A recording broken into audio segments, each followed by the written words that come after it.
qaynonamning gaplari, siz keldingiz, davleniya bo'ldim, kasal bo'ldim, siz kelmay sog'lom edim.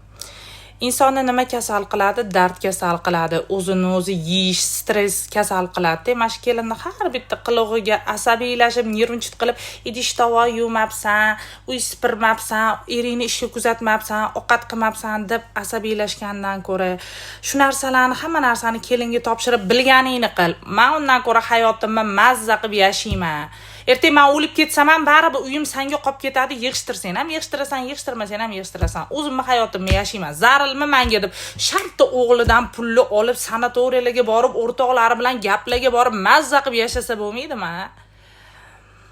Ba'zida biz ayollar o'zimizni hayotimizni qiyinlashtirib yashaymiz. Nima zaril, o'shani orqasini ko'lab, davleniya bo'lib, kasal bo'lgandan ko'ra sog'lom bo'lib, gijinglab, mazza qilib ulpatlar bilan tog'ma bo yurganga nima etsin, xojonalarim?